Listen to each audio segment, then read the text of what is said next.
Hi, it's Yanni Kifle with your DMV team Realty. I wanted to bring Tom Chess of Cornerstone Home Lending because in 2014 there's a lot of things in the mortgage industry that is going to be changing. That's going to directly affect you. So I wanted to bring him and to talk about some of the most important things. So Tom, if you could just briefly kind of highlight some of those things, that would be great. Sure, thanks, Johnny.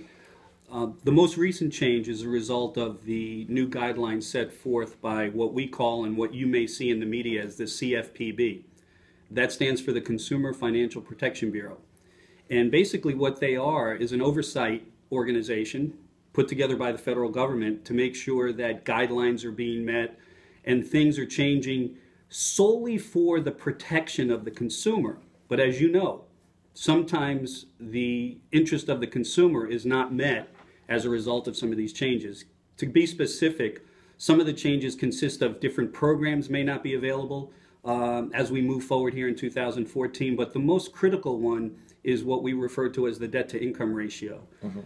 There's a new definition we call QM, or CFPB calls QM, and that stands for a quality mortgage. So every lender in the country is going to have to meet these QM guidelines.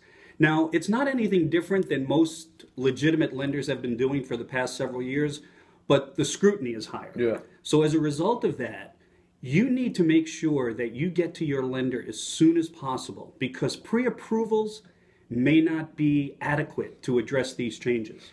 And especially in this competitive market.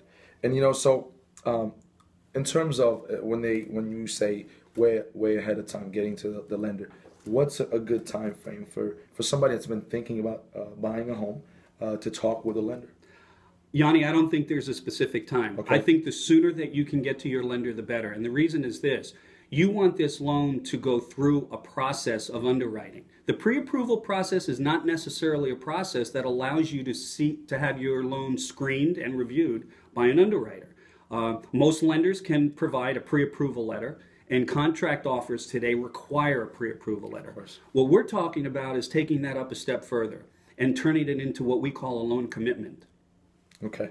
And guys, loan commitment, let me tell you how that would affect you guys. Let's take two offers on a property in this competitive market that we're in. That's a very common thing, 2, 3, 4, sometimes more. If your offer has a commitment letter versus the other offer that has a pre-approval letter, most times they're gonna go with the commitment letter because there's no financing contingency, and that could possibly save you money because I didn't mention it. Your offer may have been less in terms of what the sales price is, but they know for a fact in your offer that you have a commitment that the lender that you're using says that you're fully approved for the loan. So that could possibly save you money, okay, and give you the opportunity to close faster. Most loans go through at least a 30 to 45-day process, closer to 30. But with a commitment letter, you probably can do it in 2 weeks or so.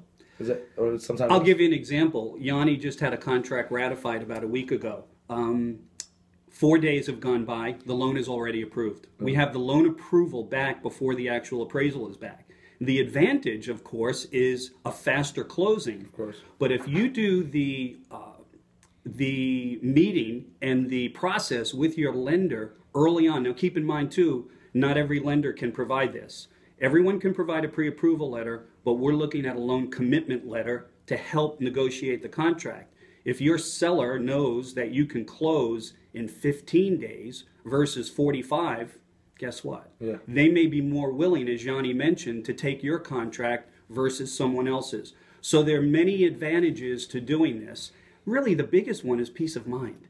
You want to know that this is done. The pre-approval letters, and most realtors, including Yanni, will tell you, are sometimes very generic. In fact, in most cases, I'll say they're generic. And in many cases, they're outs to the pre-approval letter because they're subject to certain things.